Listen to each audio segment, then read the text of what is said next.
Hello dear students. আজি নতুন এটা চেপ্টাৰ লৈ নতুন এটা ভিডিঅ' বনাবলৈ আগবাঢ়িছো। চেপ্টাৰৰ নামটো হৈছে নেশ্যনেল ইনকাম। অসমীয়াত কয় জাতীয় আয়। চেপ্টাৰটো ষ্টাৰ্ট কৰিবলৈ যাওঁতে দুটামান কথা কৈ লোৱাটো ভাল হ'ব। এই চেপ্টাৰটো হৈছে যথেষ্ট এটা দীঘল চেপ্টাৰ, যথেষ্ট কনচেপ্ট থকা চেপ্টাৰ হয়। মোষ্ট ইম্পৰ্টেণ্টলি এই চেপ্টাৰটোৰ পৰা এক্সামত বহুতখিনি মাৰ্কছ আহে। 15 to 18 marks চেপ্টাৰটোৰ পৰা আহিব। লগতে এই চেপ্টাৰটোৰ পৰা মেথছ আহে। Last year national income related maths আহিছে। প্ৰায় এনেকুৱা হয় যে এটা 6 মাৰ্কছৰ মেথছ এটা আহে। তো যাতে চেপ্টাৰটো বৰ ভাল ধৰণে ভিডিঅ'টো চোৱা তোমালোকে ক্লাছটো ভাল ধৰণে এটেণ্ড কৰা, খুব এটেণ্টিভ হৈ ৰাখিবা, কাৰণ এটাৰ লগত ইটো খুব বেছি লিংক আপ হৈ আছে। লিংকবিলাক বুজি নাপালে চেপ্টাৰটো বুজি নাপাবা আৰু চামবিলাক কেতিয়াও কৰিব নোৱাৰিবা তেনেহ'লে। তো ভাল ধৰণে কনচেনট্ৰেট হ'বা বুলি আশা কৰিলোঁ। ঠিক আছে, আমি ষ্টাৰ্ট কৰিবলৈ যাওঁ। তো নেশ্যনেল ইনকাম চেপ্টাৰটোৰ নেশ্যনেল ইনকাম মানে হৈছে the income of whole nation. এখন দেশৰ আয়ক জাতীয় আয় বুলি কোৱা হয়। তো আমি ইয়াত জাতীয় আয় গণনা কৰি উলিয়াব লাগিব। এখন দেশৰ জাতীয় আয় গণনা কৰা বিভিন্ন পদ্ধতি আছে, সেই পদ্ধতিসমূহ আমি অধ্যয়ন কৰিব লাগিব। সেই পদ্ধতিসমূহলৈ যোৱাৰ আগত আমি বহুত ধৰণৰ কনচেপ্ট আমাৰ ক্লিয়াৰ হোৱাটো দৰকাৰ। তো প্ৰথমতে আমি কিছুমান কনচেপ্ট পঢ়িম। ফাৰ্ষ্ট পঢ়িম এখন কাণ্ট্ৰিত থকা কিছুমান ছেক্টৰৰ ওপৰত।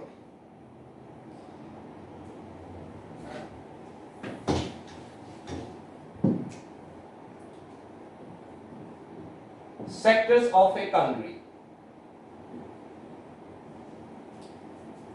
এখন দেশৰ আমি পোনপ্ৰথমে বিভিন্ন খণ্ডসমূহৰ বিষয়ে অধ্যয়ন কৰিম। এখন দেশৰ কাম কাজসমূহ সুচাৰুৰূপে পৰিচালনা হ'বৰ বাবে 4টা খণ্ডৰ প্ৰয়োজন হয়। এখন কাণ্ট্ৰিৰ এক্টিভিটিবিলাক স্মুথলি পাৰফৰ্ম হ'বৰ বাবে 4টা সেক্টৰ দৰকাৰ হয়। এতিয়া আমি সেই সেক্টৰ কেইটা চাম। ফাৰ্ষ্ট সেক্টৰ হাউস হোল্ড সেক্টৰ। অসমীয়াত কোৱা হয় পৰিয়াল খণ্ড।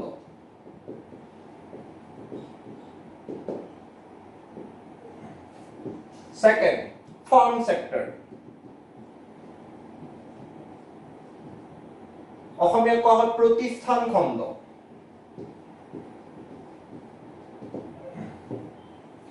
Third sector, government sector. সৰকাৰি খণ্ড। Fourth sector, foreign sector. বৈদেশিক খণ্ড।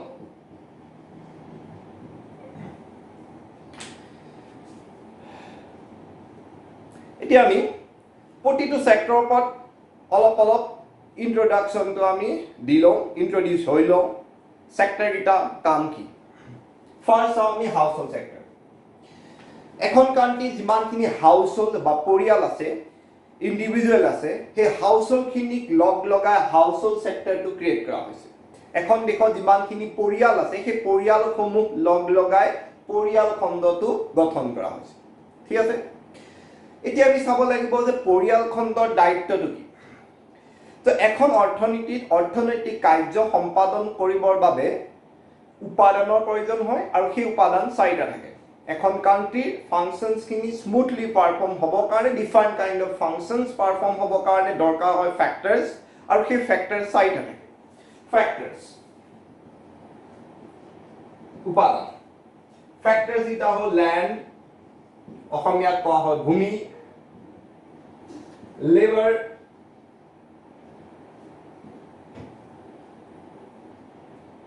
শ্ৰম, ক্যাপিটাল মূলধন, অৰ্গানাইজেশন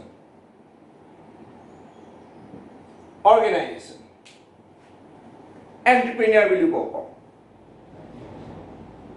সংগঠন। ঠিক আছে, তো এখন country different kind of functions খিনি perform কৰিব কাৰণে আমাক লাগে চাৰিটা factors land labor capital organization ভূমি শ্ৰম মূলধন আৰু সংগঠন আৰু এই গুটে ফ্যাক্টৰ বিলাকৰ ওনাৰশিপ তো থাকে হাউসহোল্ড সেক্টৰ আছে তো হাউসহোল্ড সেক্টৰ বেসিক ডিউটি তো হৈছে ইকোনমি খনত দৰকাৰ হোৱা এই ফ্যাক্টৰস বিলাকৰ সাপ্লাই দিয়া the basic duty of the household sector is to provide the factor services in the economy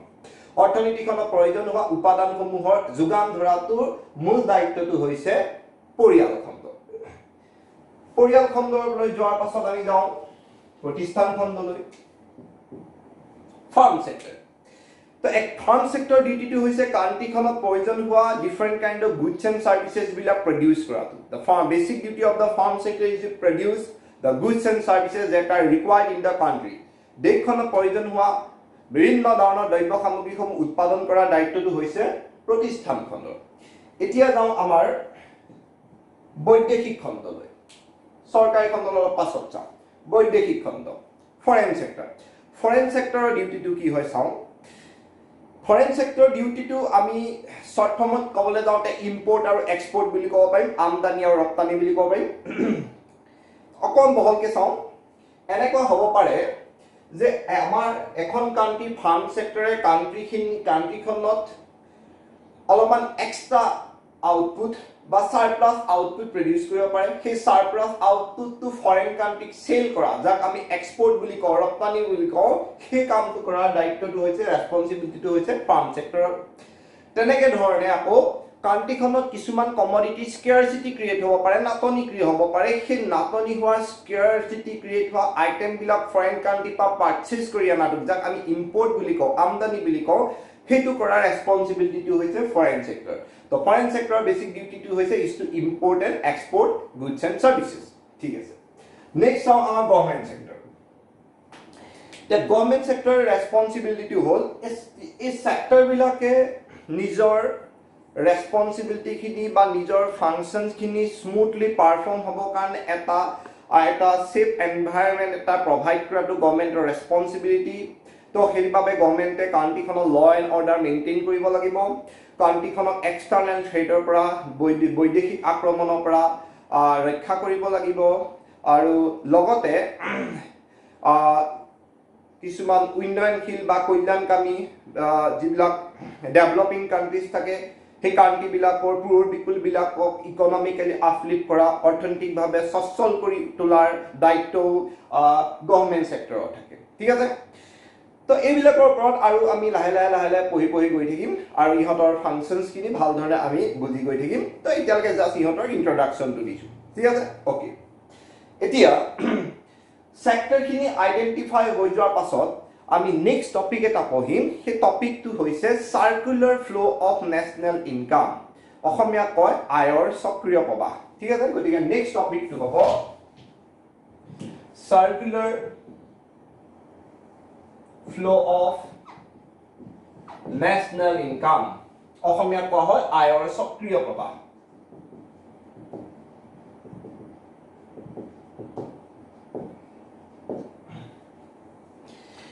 তো সার্কুলার ফ্লো ন্যাশনাল ইনকাম তো কি বস্তু এখন ইকোনমিত যে এই সেক্টর খিনি থাকে হাউসহোল্ড সেক্টর মই শর্ট ফর্মত এইচ দিছো ফার্ম সেক্টর এফ আর দিছো ধৰা গভর্নমেন্ট সেক্টর ফরেন সেক্টর ঠিক আছে এখন ইকোনমিত যে এই সেক্টর খিনি থাকে খণ্ড খিনি থাকে পৰিয়াল প্ৰতিষ্ঠান সৰকাৰ আৰু বৈদেশিক এই সেক্টৰ খিনিয়ে নিজৰ ফাংশন খিনি পাৰফৰ্ম কৰে ফাংশন খিনি পাৰফৰ্ম কৰোতে কি হয় এই সেক্টৰ বিলাকৰ মাজত এটা ইনকাম বা আয় সৃষ্টি হয় এটা ইনকাম জেনাৰেট হয় আৰু কথাটো কি হ'ল যিটো ইনকাম জেনাৰেট হয় সেই জেনাৰেটেড ইনকামটো এটা সেক্টৰৰ পৰা আনটো পৰা আনটো লে ইন এ সাৰ্কুলাৰ মিনাৰ ফ্লো হৈ থাকে ঠিক আছে তো এখন অৰ্থনীতি যিসমূহ অৰ্থনীতি খণ্ড থাকে সেই খণ্ডসমূহে নিজৰ কাৰ্য সম্পাদন কৰোতে খণ্ডসমূহৰ মাজত এটা আয় সৃষ্টি হয় যি আয় সৃষ্টি হয় সেই সৃষ্টি হোৱা আয়খিনি সেই খণ্ডসমূহৰ মাজতে চক্ৰীয়কাৰে প্ৰবাহিত হৈ থাকে আৰু এই বিষয়ে অধ্যয়ন কৰে আয়ৰ চক্ৰীয় প্ৰবাহ The circular flow of national income studies how national income is generated between different sectors, and it also studies how the generated income flow from one to another infinitely in a circular type, the circular manner. ঠিক আছে okay তো আমি তেতিয়া হলে কি circular flow of national income তো পঢ়িম কেনেকে সেক্টর গিটাৰ মাজত ইনকাম তো জেনাৰেট হয় আৰু কি জেনাৰেটেড ইনকাম তো কেনেকে সেক্টৰ গিটাৰ মাজত ফ্লো হৈ থাকে এতিয়া চাৰিটা সেক্টৰৰ মাজত ইনকাম জেনাৰেশন আৰু ফ্লোইং প্ৰসেস তো বহুত ইন্টাৰেস্টিং হয় বাট আমাৰ সিলেবাসত আমি যেহেতু জাস্ট ইন্ট্ৰোডাকশন বিলাকে পঢ়িব দৰকাৰ হয় আমাৰ সিলেবাসত circular flow of national income তো ইন এ সিম্পল ইকোনমি দিয়া হৈছে simple economy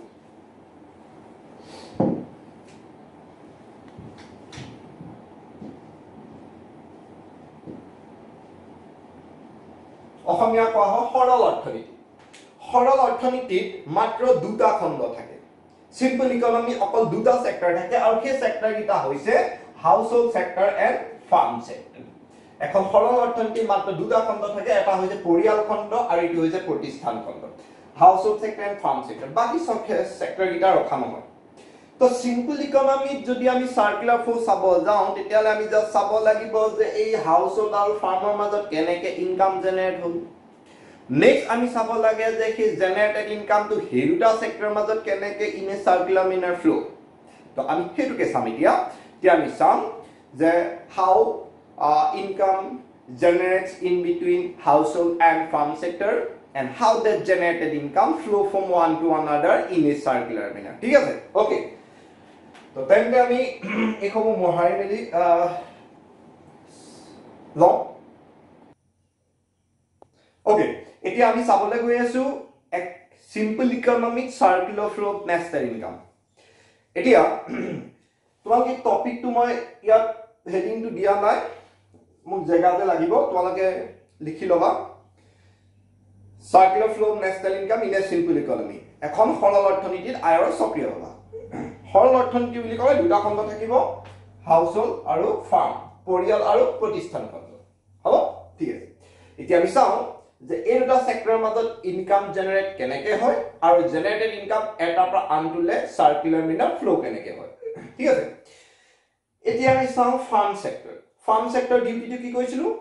the basic duty of the farm sector is to produce all kind of goods and services that are required in the economy অৰ্থনীতিখনত প্ৰয়োজন হোৱা বিভিন্ন ধৰণৰ দ্ৰব্য সামগ্ৰীসমূহ উৎপাদন কৰাৰ দায়িত্বটো হ'ল প্ৰতিষ্ঠান খণ্ড এটা কথাটো হ'ল কি গুডছ বা সাৰ্ভিস প্ৰডিউস কৰিবৰ কাৰণে দৰকাৰ হয় ফ্যাক্টৰস land labor capital organization বা এন্টাৰপ্ৰেনিয়াৰ ভূমি শ্ৰম মূলধনৰ সংগঠন এই চাৰিজনৰ উপাদান দৰকাৰ হ'ব প্ৰতিষ্ঠান খণ্ড আৰু এই ফ্যাক্টৰস বিলাকৰ ওনাৰশিপটো থাকিব হাউস হোল্ড সেক্টৰস তেন্তে ফাৰ্ম সেক্টৰক দৰকাৰ হোৱা সেই ফ্যাক্টৰ বিলাকৰ সাৰ্ভিসটো ল'ব লাগিব হাউস হোল্ড সেক্টৰৰ পৰা প্ৰতিষ্ঠান খণ্ডক প্ৰয়োজন হোৱা সেই উপাদান বিলাকৰ সেৱাটো ল'ব লাগিব পৰিয়াল খণ্ডৰ পৰা so the farm sector need those factors and it has to take those factors from the household sector ঠিক আছে তো সেই কাৰণে আমি এই household sector পৰা এটা ফ্লো ওলাই আহি farm sector ঘুমাটো আমি দেখুৱাম এই এৰোটো বহুত দৰকাৰী এই এৰোটোৱে দেখাব কোৰ পৰা ফ্লোটো ওলাইছে household sector পৰা আৰু এই ফ্লোটো ঘুমাইছে গৈ কোত ফাৰ্ম সেক্টৰত ঘুমাইছে ঠিক আছে তো এই ফ্লোটো নামটো দিব লাগিব ফ্যাক্টৰ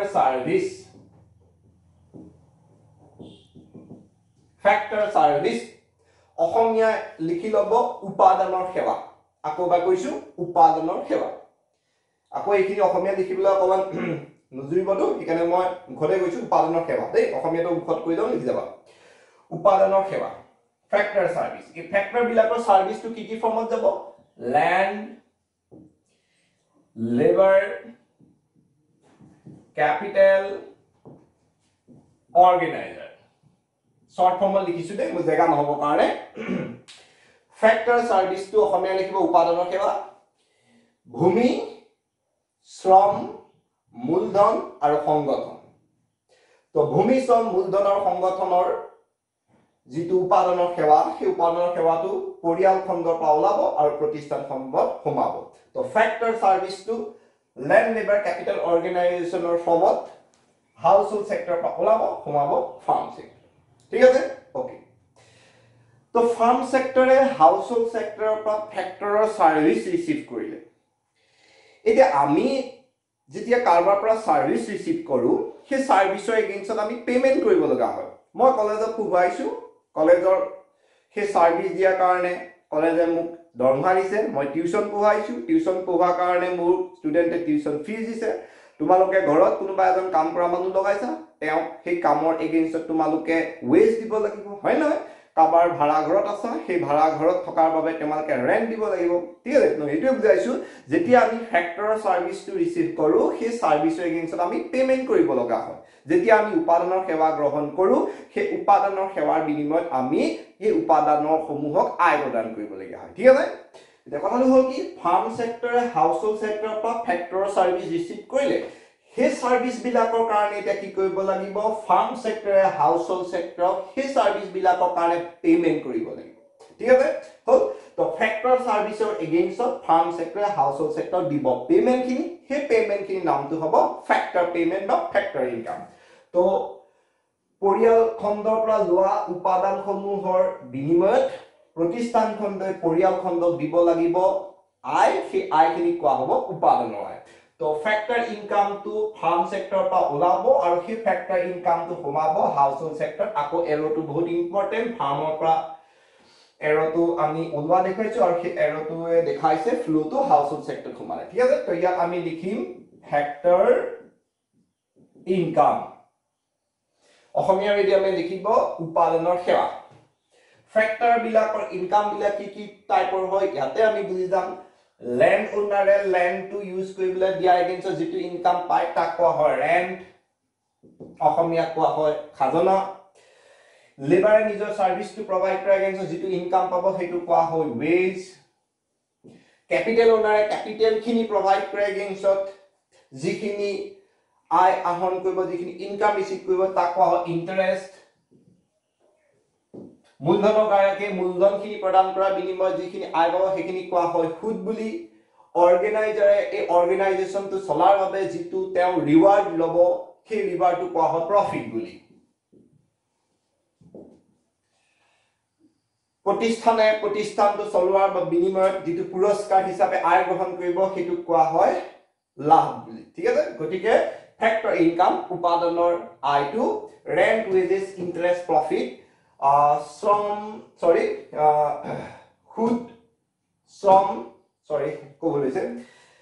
খাজানা শ্ৰমৰ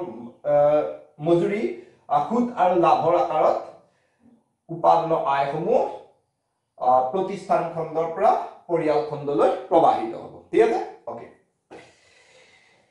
এটা নেক্সট ফ্লোটো লিখা আগত মই অকমান ভিডিওটো পজ কৰক Okay, the farm sector household sector বা factor service বিলাক use কৰি goods and services produce কৰিব এতিয়া farm sector produce কৰা goods and services বিলাক use কৰিবলৈ কোন আছে household sector হে আছে আৰু তো কোন sector লোৱা নাই গতিকে যিখিনি goods and services farm sector produce কৰিব সেই goods and services বিলাক এতিয়া purchase কৰিব household sector প্ৰতিষ্ঠান খণ্ডই যিখিনি দ্ৰব্য সামগ্ৰী উৎপাদন কৰিব সেই দ্ৰব্য সামগ্ৰীসমূহ এটা ব্যৱহাৰ কৰিব পৰিয়াল খণ্ডই ঠিক আছে গতিকে ফাৰ্ম সেক্টৰৰ পৰা সেই গুডছ এণ্ড সাৰ্ভিসেস বিলাকৰ ফ্লো এটা ওলাই আহা আমি দেখিম আৰু সেই ফ্লোটো সোমাই যোৱা দেখিম আমি দেখুৱাম আমি হাউসহোল্ড সেক্টৰ ঠিক আছে তো আমি সেই ফ্লোটো নামটো দিলো ফাইনেল গুডছ এণ্ড সাৰ্ভিসেস অসমীয়াত কোৱা হ'ব চূড়ান্ত দ্ৰব্য আৰু সেৱা আকবাৰ ৰিপিট কৰিছো চূড়ান্ত দ্ৰব্য আৰু সেৱা এই চূড়ান্ত দ্ৰব্য আৰু সেৱাসমূহ উৎপাদন কৰিব প্ৰতিষ্ঠান খণ্ডই আৰু সেইসমূহ প্ৰতিষ্ঠান খণ্ডৰ পৰা আহি সমাবহি পৰিয়াল খণ্ড হ'ব ঠিক আছে এতিয়া চোৱা আমি যেতিয়া দোকানৰ পৰা বা প্ৰতিষ্ঠানৰ পৰা দ্ৰব্য সামগ্ৰী ক্ৰয় কৰো সেই দ্ৰব্য সামগ্ৰীসমূহৰ বিনিময়ত ক্ৰয় বিনিময়ত আমি দাম প্ৰদান কৰিব লগা হয় আমি যেতিয়া গুডছ এণ্ড সাৰ্ভিস পাৰচেজ কৰো আমি কি কৰিব লাগিব সেই গুডছ এণ্ড সাৰ্ভিসেস বিলাকৰ কাৰণে পেমেন্ট কৰিব লাগিব হয়নে এতিয়া হাউসহোল্ড সেক্টৰে ফাৰ্ম সেক্টৰৰ পৰা পাৰচেজ কৰিছে গুডছ এণ্ড সাৰ্ভিসেস হয় না সেই গুডছ এণ্ড সাৰ্ভিসেস বিলাক পাৰচেজ কৰাৰ বাবে হাউসহোল্ড সেক্টৰ ফাৰ্ম সেক্টৰ কৰিব লাগিব সেই গুডছ এণ্ড সাৰ্ভিসেস বিলাকৰ পেমেন্টটো ঠিক আছে তো এতিয়া পেমেন্ট এটা হাউসহোল্ড সেক্টৰৰ পৰা ওলাব আৰু ওলাবলো সেই পেমেন্ট খিনি সোমাব ফাৰ্ম সেক্টৰ এটা কথাটো হ'ল যে হাউসহোল্ড সেক্টৰৰ ওচৰত পেমেন্ট কৰিব কাৰণে পইচা আছে না ইনকাম আছে না ইনকামটো আছে কেনেকৈ আছে কাৰণ হাউসহোল্ড সেক্টৰে ফ্যাক্টৰৰ সাৰ্ভিসটো প্ৰভাইড কৰিছিলে হে ফ্যাক্টৰৰ সাৰ্ভিস এগেইনষ্ট অন হাউসহোল্ড সেক্টৰে ইনকাম এটা পাই হৈছে তো ইনকামটো জেনেৰেট হ'ল নাই হৈ গ'ল ইনকাম জেনেৰেট তো সেই ইনকামটো ক'ৰ পৰা ক'লৈ ফ্লো হ'ল ফাৰ্ম সেক্টৰৰ পৰা হাউসহোল্ড সেক্টৰে হ'ল তো হাউসহোল্ড সেক্টৰৰ ওচৰত ইনকাম খিনি আছে সেই ইনকাম খিনি আকৌ হাউসহোল্ড সেক্টৰৰ পৰা ফ্লো হ'ব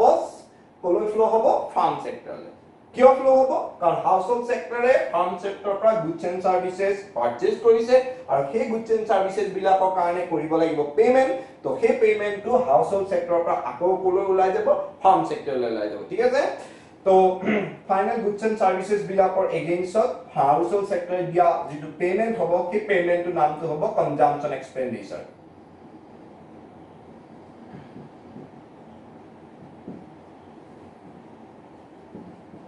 অসমীয়া কবলৈ যাওঁতে এটো হ'ব উপভোগ ব্যয় বুলি কেলে দিলো কনজাম্পচন এক্সপেন্ডিচাৰ কেলে কলো কাৰণ household sector final goods and services বিলাক পাৰচেজ কৰিছে কনজাম্পচন পাৰপাস আৰু কনজাম্পচনৰ ওপৰত যেটো পেমেন্ট কৰিব লাগিব তাক নাম দিয়া হয় কনজাম্পচন এক্সপেন্ডিচাৰ বুলি ঠিক আছে উপভোগ ব্যয় বুলি হ'ব তো মই খুদ কৈছিলো যে সাৰ্কুলাৰ ফ্লো অফ ন্যাশনাল ইনকামে কি ষ্টাডি কৰে দুটা বস্তু ষ্টাডি কৰে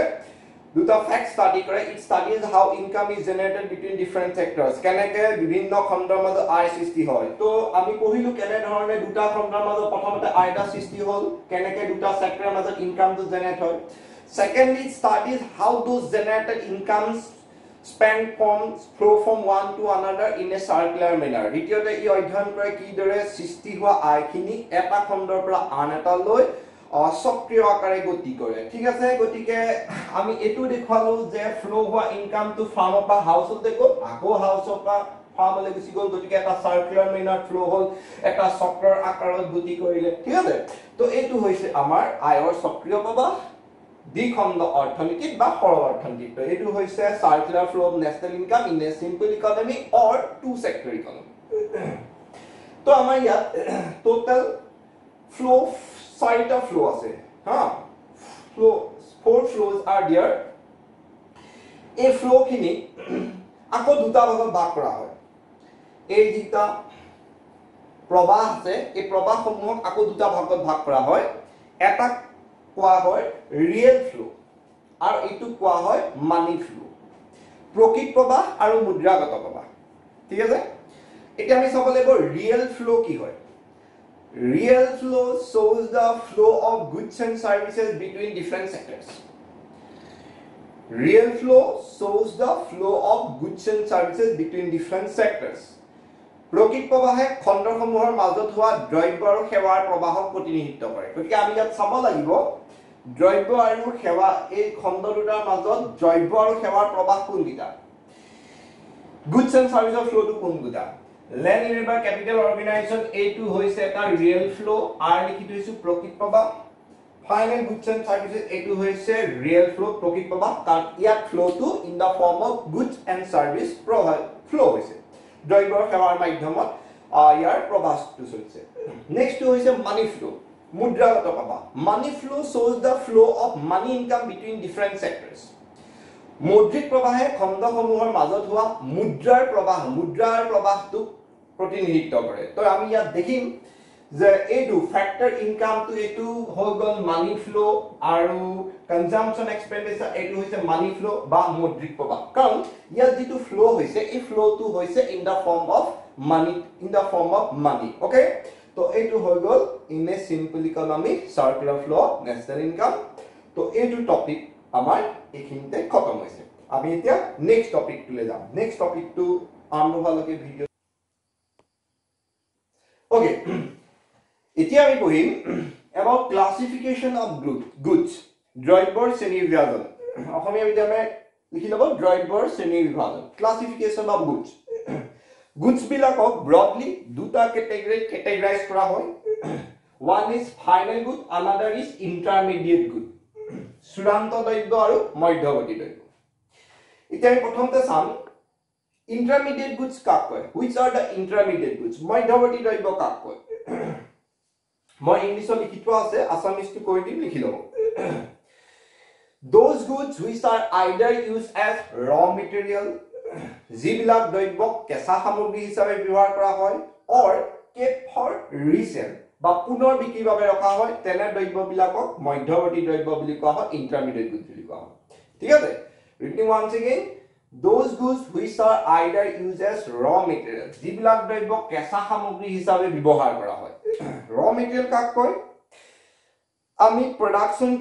processত ইউজ কৰা যিখিনি আইটেমে production processৰ নিজৰ characteristics বৈশিষ্ট্যবিলাক চেঞ্জ কৰি পেলাই সেইবিলাকক কোৱা হয় raw materials বুলি for example milk of আমি sweet বনাম so milk of sweet বনোৱা processটো হে milkৰ characteristics বিলাক চেঞ্জ হৈ যায় ন sweet বনোতে তেতিয়ালে milk টো হ'ব কি হ'ব raw material হ'ব কেঁচা সামগ্ৰী হ'ব ঠিক আছে okay next or kept for resale বা যিবিলাক resale পুনৰ বিক্ৰীৰ বাবে যিবিলাক দ্ৰব্য পুনৰ বিক্ৰীৰ বাবে ৰখা হয় resale purpose ৰখা হয় সেইবিলাককো intermediate goods বুলি কোৱা হয় বা দোকানত আমি যিবিলাক বস্তু বিক্ৰীৰ কাৰণে ৰাখো সেইবিলাকো intermediate goods বুলিয়ে কনসিডাৰ কৰা হয় তো মই এটা এক্সাম্পল দিছো ঠিক আছে তো তাৰ পৰা ওলাব intermediate goods কোনটো হয় ধৰি লোৱা এটা ধৰণৰ হ'ল sweet milk গাখীৰ ইউজ কৰি সুইট বনোৱা হয় তো মিল্ক টু সুইট বনাওতে ৰ মেটেৰিয়েল হিচাপে ইউজ কৰা হয় গতিকে মিল্ক টু হ'ব ইন্টাৰমিডিয়েট গুড যিখিনি সুইট বনিব দোকানীটোৰ জনে সেই সুইটখিনি কি কৰিব দোকানত বিক্ৰীৰ কাৰণে ৰাখি থব দোকানত বিক্ৰীৰ কাৰণে ৰাখি দেব তেতিয়ালে সেই সুইটখিনি কি হ'ব ইন্টাৰমিডিয়েট গুডছ বুলি কনসিডাৰ হ'ব যেতিয়া তাৰ পৰা মানুহে দোকানৰ পৰা কিনি লৈ যাব তেতিয়া এই বেলেগ এটা ক্যাটাগৰীত আহিব ধৰা ফাইনেল গুডছৰ ক্যাটাগৰীত আহিব ঠিক আছে ওকে তো আমি ইন্টাৰমিডিয়েট গুডছৰ ডেফিনেশনটো বুজি পালা চাগে যিবিলাকক আমি ৰ মেটেৰিয়েল হিচাপে ইউজ কৰো বা ৰিসেল পাৰপাস আমি ৰাখি থওঁ সেইবিলাকক কোৱা হয় ইন্টাৰমিডিয়েট গুডছ বুলি ঠিক আছে ওকে এতিয়া আমি ফাইনেল গুডছলৈ যাওঁ অলপ ভিডিওটো পাছো এতিয়া আমি ফাইনেল গুডছলৈ যাওঁ চূড়ান্ত দ্ৰব্য তো final goods are those goods which are either used for consumption purpose or investment purpose চূড়ান্ত দ্ৰব্য হৈছে সেইবিলাক যিবিলাক উপভোগ কাৰ্যৰ বাবে নতুবা বিনিয়োগ কাৰ্যৰ বাবে ব্যৱহাৰ কৰা হয় তো উপভোগ বা বিনিয়োগ কাৰ্যৰ বাবে ব্যৱহাৰ কৰা সকলোবিলাক দ্ৰব্যকে কোৱা হয় চূড়ান্ত দ্ৰব্য all the goods that are either used for consumption purpose use কৰিলেও হ'ব or investment purpose use কৰিলেও হ'ব হি ফাইনেল গুডছৰ ক্যাটাগৰীত আহিব তো consumption purpose আমি যিমানখিনি গুডছ ইউজ কৰো সেই গুডছ বিলাকক কোৱা হয় consumption goods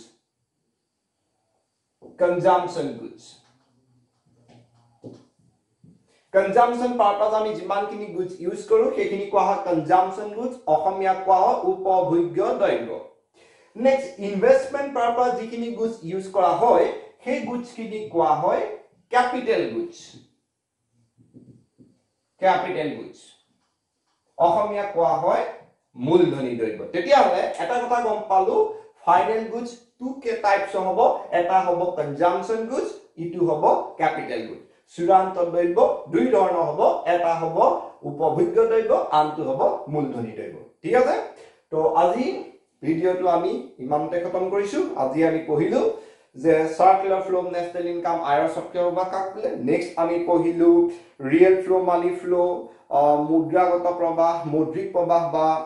বৌদ্ধিক প্ৰবাহ আৰু প্ৰকৃত প্ৰবাহ কাক বোলে আৰু পঢ়িলো দ্ৰব্যৰ ভাগ ক্লাসিফিকেশন অফ গুড এইখিনিতে আমি আজি ভিডিওটো বন্ধ কৰিছো ঠিক আছে